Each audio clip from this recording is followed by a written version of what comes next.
Yeah, I want to thank John for bringing 360 iDev also to Greenville. It is really nice. My name is Eric Hyche. I'm a staff engineer with Groupon. And if you have a camera, you want to grab my slides, there's the bit.ly address, there's the QR code. That bit.ly address will be on the top of the first 3 or 4 slides, so you don't have to worry about that. Okay, 3 things. So about me, I'm a native of Kingsport, Tennessee, which is about 2.5 hours from here. I wrote my first basic program in 1992. Bachelor's and master's in electrical engineering from Tennessee Tech, Georgia Tech, and I've been programming professionally since 1992. I don't think I quite go back as far as Jeff does, but we're pretty close. Past companies I've worked for, NCR, Integrated Systems, are both in Atlanta. Real Networks, I don't know if you guys may have remembered a long time ago, you used Real Player on your desktop for audio-video playback. I wrote a lot of the media engine for Real Player. Groupon. So I actually work remotely for Groupon. Groupon is headquartered in Chicago. Most of their engineering staff is in Palo Alto, California. That's the group that I work with. I live in Kingsport, Tennessee. I work remotely for Groupon, and I go out to California about 1 week out of the month to meet with the rest of the team. Groupon is has about $6 billion in annual sales, and we are indeed a mobile-first company. 61% of our gross bookings happen on our Android and iPhone app.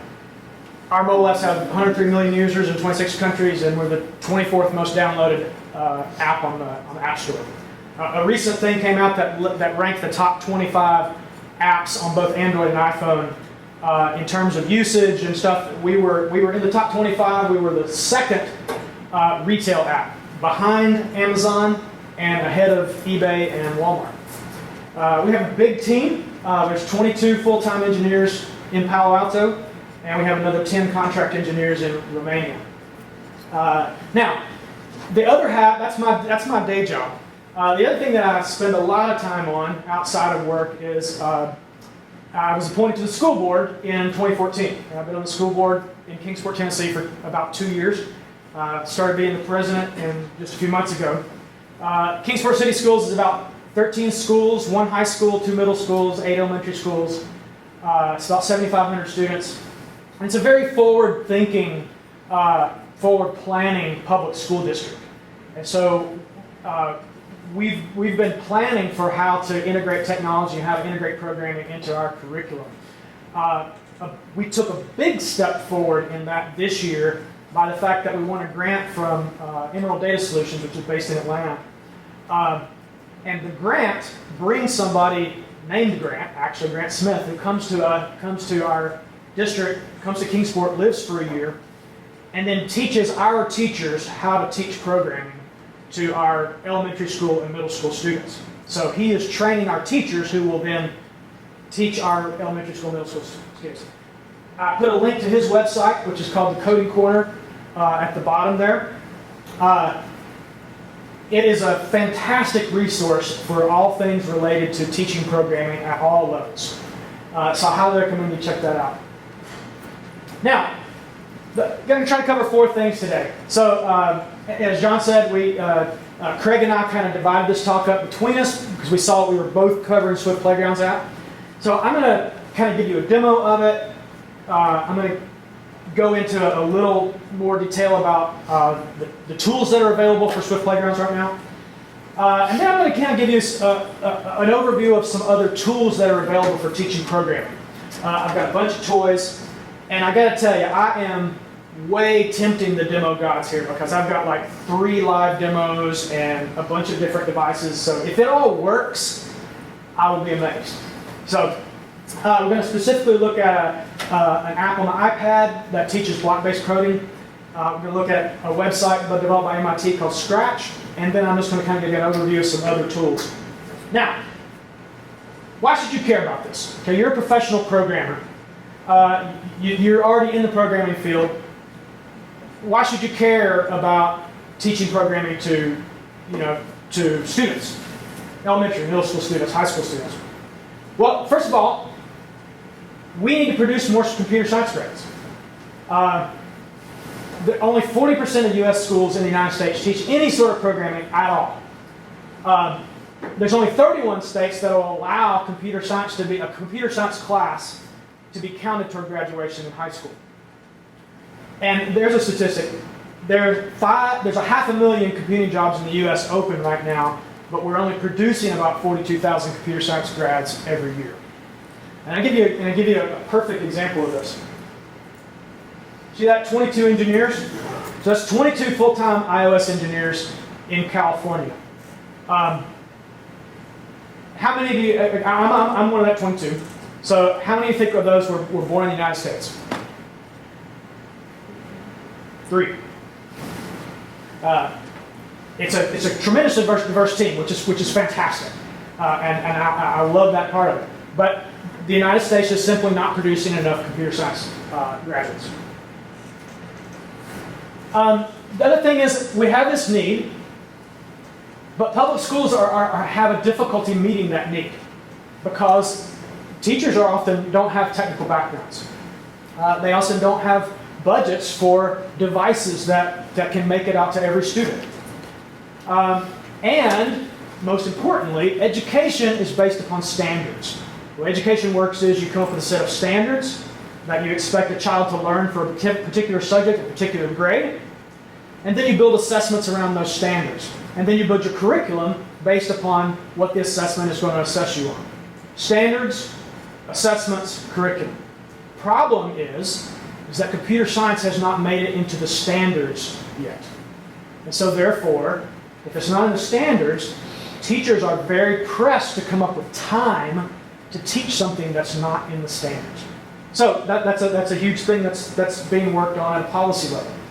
And the last thing is, we all know someone, right? We all have kids, grandkids, nephews, nieces, people in the neighborhood, friends. We all know somebody, a student, who could benefit from your expertise. So my goal today is to do 2 things. Expose you to a lot of tools. It's not going to be a very technical talk, but hopefully you'll come away with this with some ideas for different tools that are available for teaching programming, and to kind of motivate you to see where you can be involved in this. All right. So specifically about the Swift Playgrounds app. Now, Craig covered it really well. I'm not going to duplicate the things that he talked about, but I do want to talk about a couple things. One, some tools that are available, which is going to be very short because there's very few of them. Give you some other resources related to Playground books if you want to investigate them more. And then I'm going to tempt the demo gods and show you a demo of using Core Bluetooth and Core Motion to control a Sphero robot. So, here we go. Now, so in Craig's talk, one thing he mentioned a generator put out by Ash Furrow. I'm going to give you a demo of that right now. Okay, so first of all, here's what a playground book actually looks like. So Craig mentioned. So here's my iCloud Drive folder. Now and here's all the playground books that I've got in it. Now like Craig said, what you can do is if you want to actually look at what's inside of one of these, you right click on it and say show package contents. And then here's what's inside of it. So just like a regular playground, if you've ever cracked open a regular playground, the top level directory is contents. The cool thing that Swift Playground books have is they also have another directory in there called edits. Because when you are actually playing around in the playbook and adding code, you are not actually changing anything under the contents folder. You're making diffs to that in the edits folder. So really cool, because if you want to then, there's a button in Swift Playgrounds where you say reset this playground. All it does is just blow away the edits folder. And then it's completely reset. Okay? Now, if you dive into contents, then it's kind of like you would think a book would be laid out, right? So inside of a book, there's chapters. Inside of a chapter, there's pages. Okay? At each level, at the book level, the chapter level, and the page level, you can have 2 things. You can have, 3 things. You have a manifest, which tells you what things are in it and what order they should be in, right? You have a resources folder, which is like images, things like that. And you have a sources directory, which is the source files that you want to be available from that level down. So if I put things in a source directory at the book level, they're available to every page of every chapter in the entire book. If I put them at the chapter level, then they're available to all the pages in that chapter. If I put them at the page level, they're only available to that page. All right. If I drill down a little bit more, then there's chapters. Notice that each of these are also they have to have this specific extension. And then inside of that is pages, and inside of that is a .playground page, and then inside of that is potentially 3 files. Now I don't have one here, and I'm going to show you. There's 2 files. One file that will always be there, contents.swift. That's the stuff that actually shows up in your page. There's potentially a file called liveview.swift. And what that is if you want to put your live view in a separate process, then you can do that. Now, I just learned this very, very cool trick at lunch, so let's see if this works. Bring up QuickTime. Movie recording. Not me. Go from my iPad. Nope. I really want you to go from my iPad. There we go. There we go. All right. Now, so let me bring up Swift Playgrounds.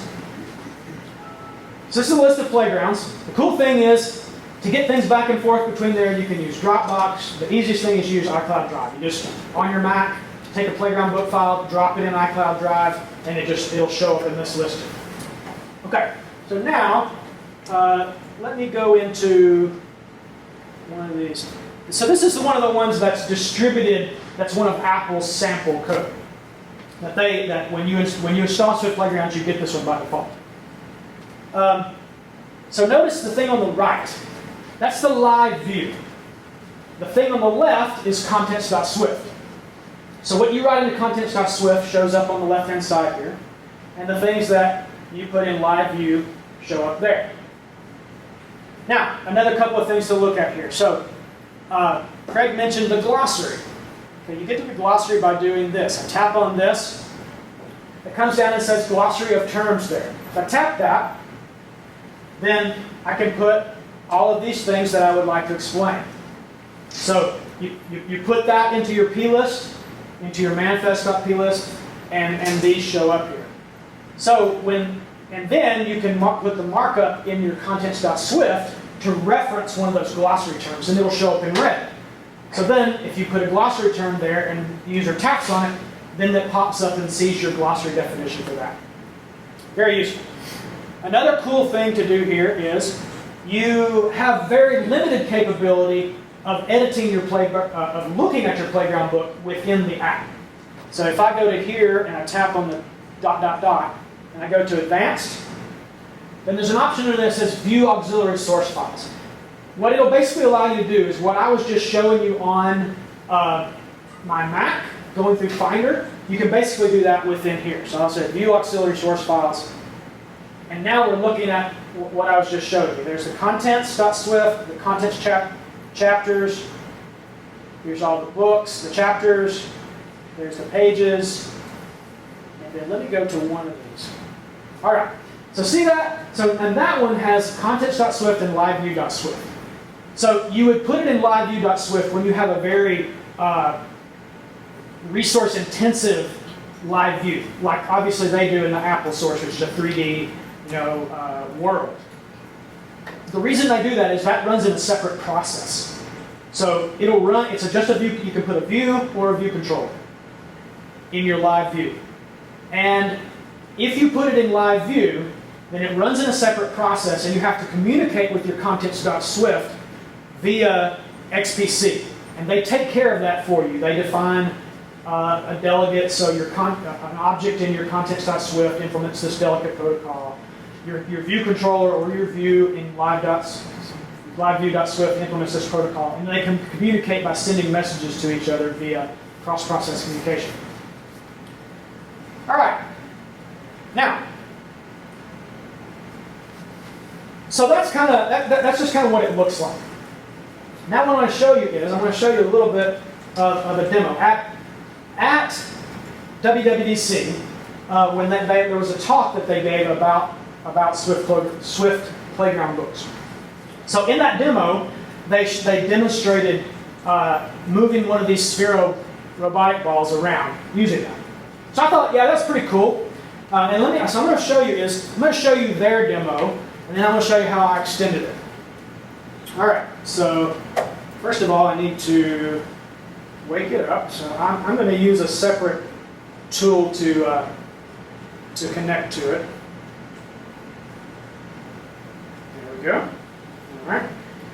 Now what I've got to do is I've got to orient it. So if I'm going to tell it to go, it needs to know where I am. So I do that, go down and say aim it. Okay, so put the little blue dot where it's pointing toward you. Now, this is an app that Sphero wrote, and you kind of drive it in this app. You drive it by just moving the stick there.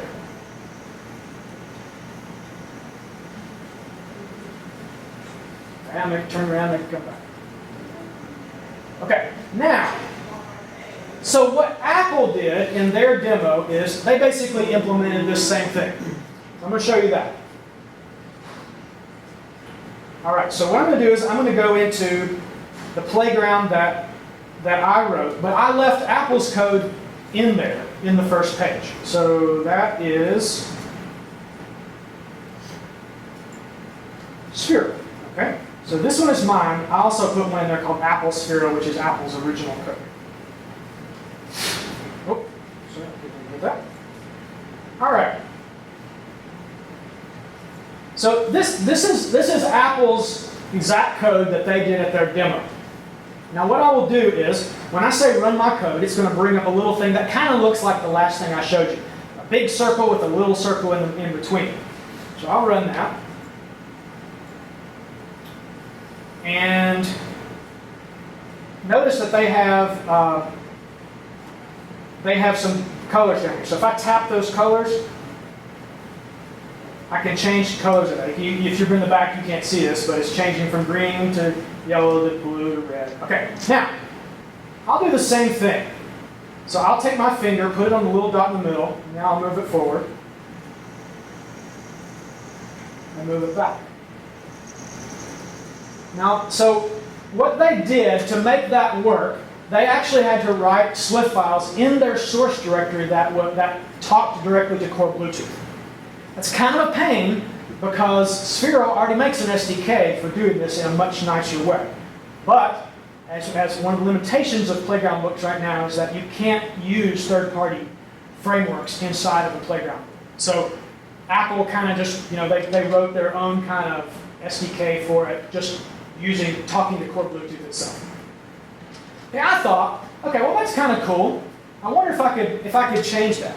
So you know that as of iOS 7 or something, we've had core motion. And in devices that have both a gyroscope, a magnet, then the core motion can not only tell us how a device is positioned, right? So a core motion can tell me if my app is like this, it's like this, or like this. So I thought, okay, well, what if I just wrote something that would make it where I could drive my Sphero by tilting my iPad. Right? If I tilt my iPad forward, the ball goes forward. If I tilt it backwards, the ball goes backwards. So I decided to do that. Oh, cool, somebody just tweeted. All right, now what I'm going to do is I'm going to run my code again. Probably should lock my screen. Yeah, I'm going to lock my screen. All right, so now, if I tilt my iPad forward, it should go forward. Now if I tilt it backward, it'll come back. I tilt my iPad right, it goes right. And it crashes anyways. Now I tap it left, and it goes left. So now I can kind of steer it just by tilting my iPad back and forth.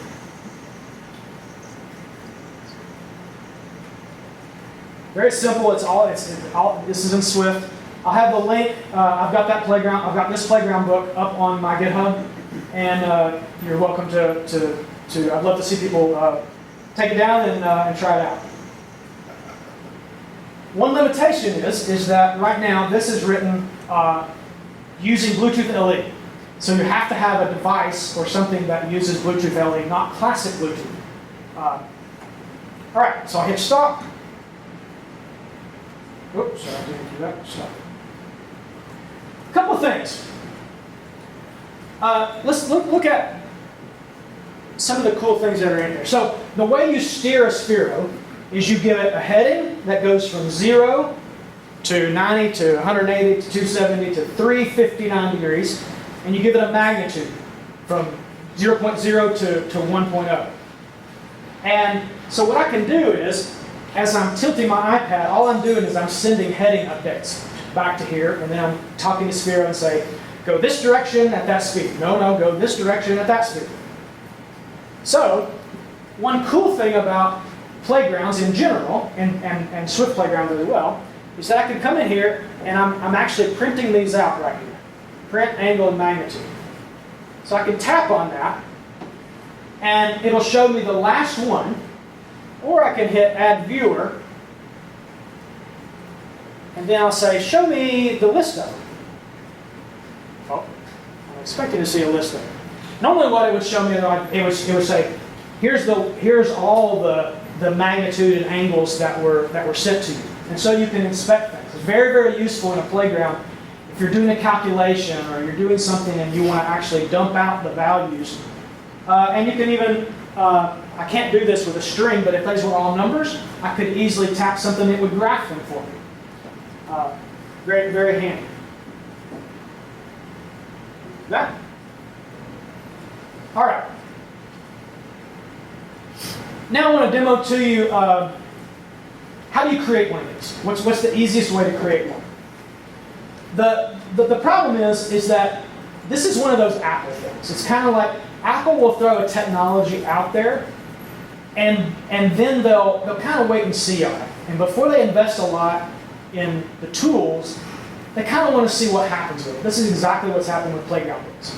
Is that there's essentially very little to no tool support for, you can't create them in Xcode.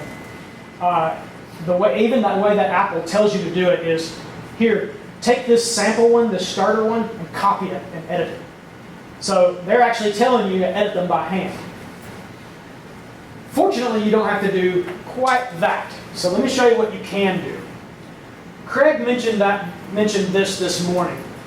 So what I want to show you is, how do you, if I want to create one of these in Xcode, what's the best I can do? I can't do it 100%, but I can get you there about 75%. Okay, so what I'm going to do is on my desktop here, I'm going to create a folder. And I'll just call it test book.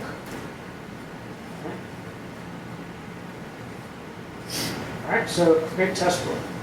Now what I'm going to do is I'm going to go into Xcode.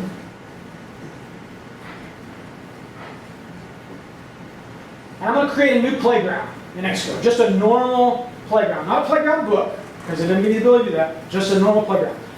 I'm going to go ahead and call it what I want it to show up as. So, and I'm going to build them as a chapter. So what you're doing in Xcode is you're building a playground that's for a particular chapter. So I'm going to call it Chapter 1.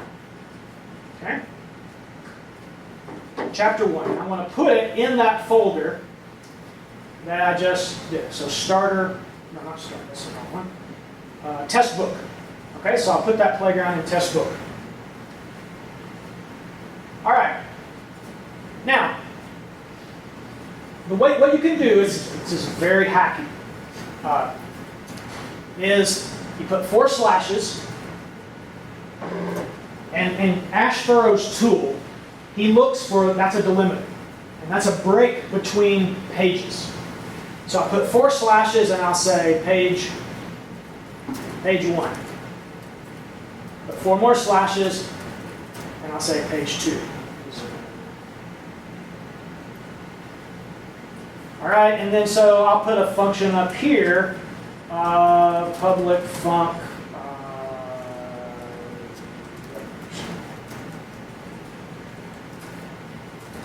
Print. This is in shared code. Okay? Now I'll come down and I'll call that Yepert.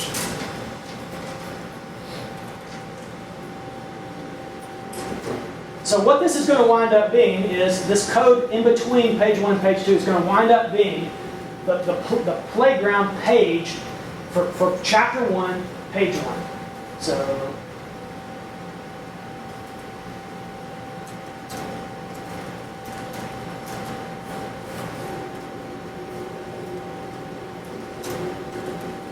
chapter 1, page 2.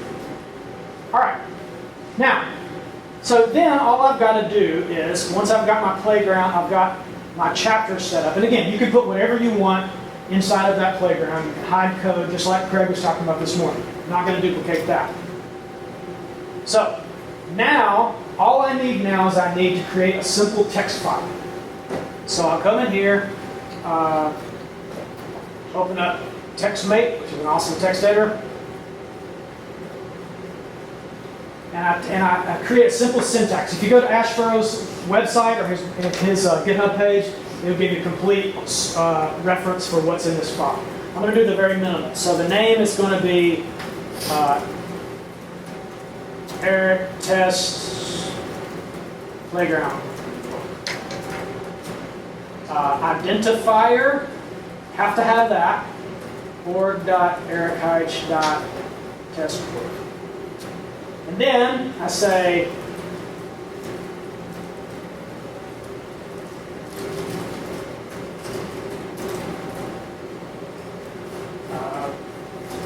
fact, let me make sure I have that right.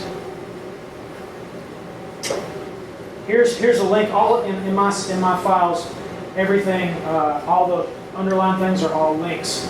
Okay, so chapters. Okay. So I'll say chapters, chapter 1. Now I'm just going to save that as a YAML file. So desktop, testbook.yaml. All right, now all I have to do is go into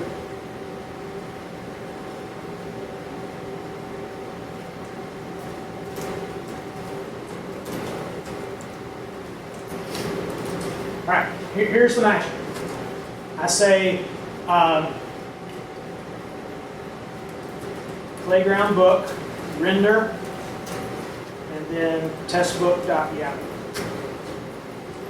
All right, so parse that file, split them up into pages, and then now, voila, what I have is now I have a playground book in there. I can then drag this, or I'll go over and copy it in my iCloud Drive, playgrounds folder. All right.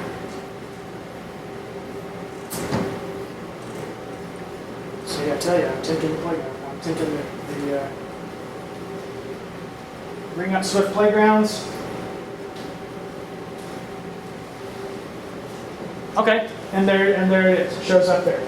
Now if I tap on it and bring it up, pulls it off of iCloud, tap it again, and then that's what it is. Chapter 1, page 1. So that's kind of it's definitely kind of a hacky way, but it's probably the best way that I know of right now to actually generate one of these. All right, moving right along.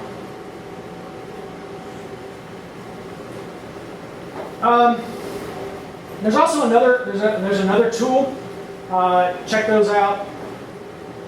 Here's some other resources that you might want to look at. In particular, I've got it first for a reason. Read the playground book format reference. Read it. You'll also probably need to read the markup formatting. That is the special markup that you can do in comments to make things show up in your context.swift. Erica Sadin has a good book on playgrounds in general, not playground books, but a very good book on playgrounds in general. There's a list there of some awesome playgrounds. And then if you want to link to the source that I showed you from Apple, that's there. My source is right there. Grab the slides, and there's a source that I demoed. All right, now I want to move on to some other things. That's Swift, right? And in my opinion, Swift Playgrounds is going to be something very good. I was so glad to see Apple make this venture into education, but it's still very early. And there's going to have to be tool support built around it. I suspect they'll probably include something in Xcode before long where you can actually create a book in Xcode. Or they'll create something like iBooks Author. If you're familiar with iBooks Author to create iBooks, I suspect they'll come out with either something in Xcode or something in this. I suspect Xcode because it's a playground, right? You need Xcode, Swift code, so I suspect it'll be something in Xcode. That's Swift. Swift, even though Swift is really good, it's not the first thing that you would want an elementary school student to try to learn programming. So I think we would all agree. So a lot of people have put different effort into say, well, okay, well, if you don't want a student, let's say a 3rd, 4th, 5th grade or something like that, to start off having to learn Python or Swift or Java or something like that, what should they learn? How do you teach the first principles of programming without having to understand all the syntax details and the unforgiving nature of compilers and interpreters? Well, so MIT Media Lab, about 15 years ago, came up with something called Scratch, which is kind of a block-based programming language. That spawned a whole lot of other implementations of that, and I want to show a couple of those to you. So, 2 that I highly recommend for iPad they both start with T. Tickle and Tinker. Very similar. Here is what Tickle looks like. I'm not going to do a demo on Tickle. I just want to show you what it looks like.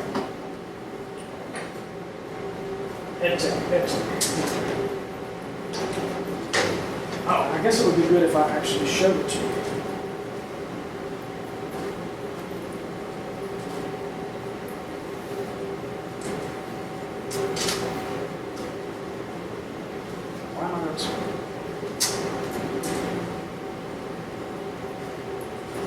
Okay. Restart QuickTime.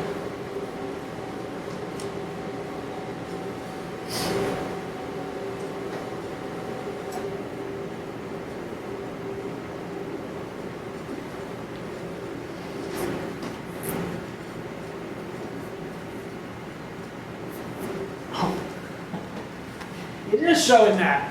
I thought that was the first thing. Okay, so here's what Tickle looks like. It's very block based. If you look at, we're going to look at one of their samples. So if you look at it how it is, they have different symbols for loops, have different if-then, and things like this. So I'll show you what this kind of looks like. Here's a good example. When starting to play, loop forever, if the absolute value of the x position is greater than that, set direction. So these are all very block-based things. Now if I play it,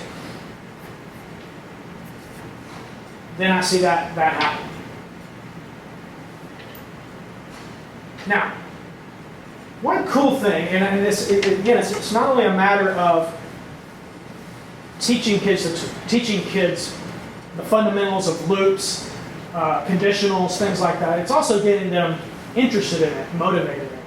Well, a lot of that is can be accomplished with cool toys. So I'm going to show you a demo using Tinker with this little mini drone. So Tinker is very similar.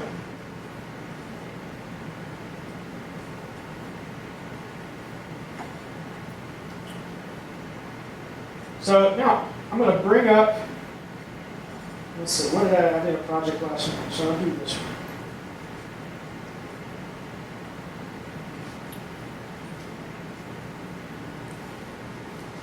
Okay. Now, so what you can see is I've got a very simple program here. It says on start, take off, forward for a second, turn around 180 degrees. You're a very wise man, even that way, and then go forward again. So let me connect to that. Okay, so let's give it a try. Go forward, turn around, come back, and land. Okay. Now let's build one of those. We'll do it a little bit more complicated. So I'll go back into my project, go to code, and I'll just trash that. So now what I'm going to say is on start,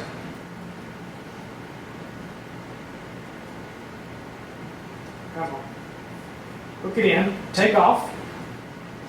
Now I want it to go forward for 2 seconds, and then I want to turn right by 90 degrees. Now, this is really useful for teaching kids constructs about loops, because what you can have them do is you can say, okay, make it go in a square. Okay, so first thing they'll do is they'll go forward, then they'll do this, and they'll basically copy that 4 times. Then it's very easy to make the next extension from that and say, okay, well, let's do this. Let's separate that out. Let's go put a loop in there. We'll say repeat 4 times. I'm going to say go forward for 2 seconds, turn right by 90 degrees, go forward for 2 seconds, turn right by 90 degrees, go forward for 2 seconds. It should be a square. And then I'll throw in something fun at the end.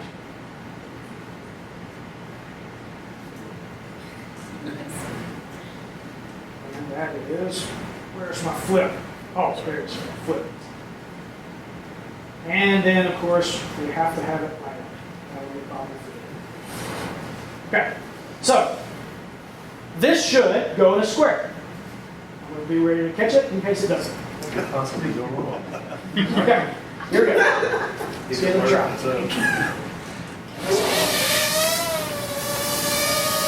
Forward, 2 seconds. Turn right. Forward for 2 seconds. Turn right. Forward for 2 seconds. Turn right. Forward for 2 seconds. Turn right. Yep.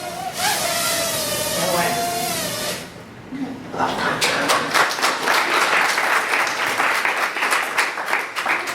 So things like that. You can imagine that is a lot more interesting than just making something move across the screen, even though that's what you start off with.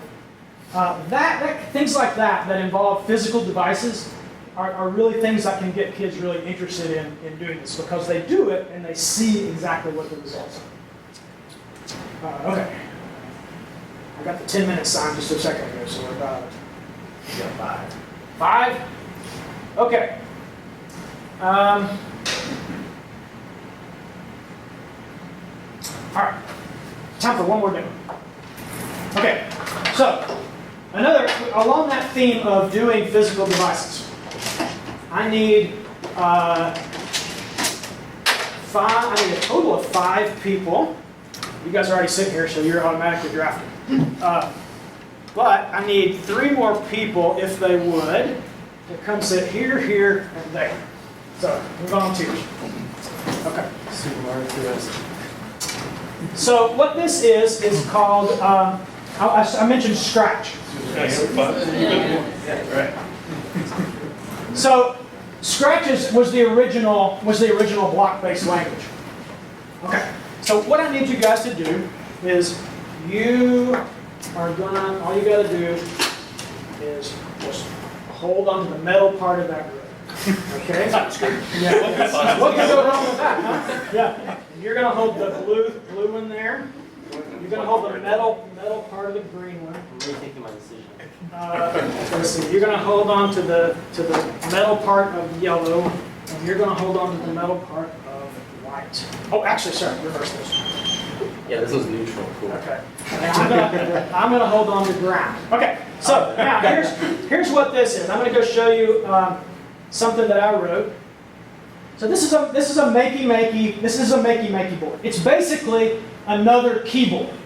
So your Mac or your PC just detects this makey board as another type of keyboard. So if you write a program, a block-based program that says do some action when this certain key is hit, then you can then, instead of making it actually pressing the key on the keyboard, you can make it come from completing the circuit on this makey board. Okay, so what I have here is I have a program that I wrote in Scratch. Now what I've got it programmed to is I've got the up arrow being you'll see. I need to. Oh shoot! It's QuickTime is. Because I'm doing the screen grab. QuickTime is trying to grab my sound. Might be the Thunderbolt going to the monitor. Okay. It may come through. Let me.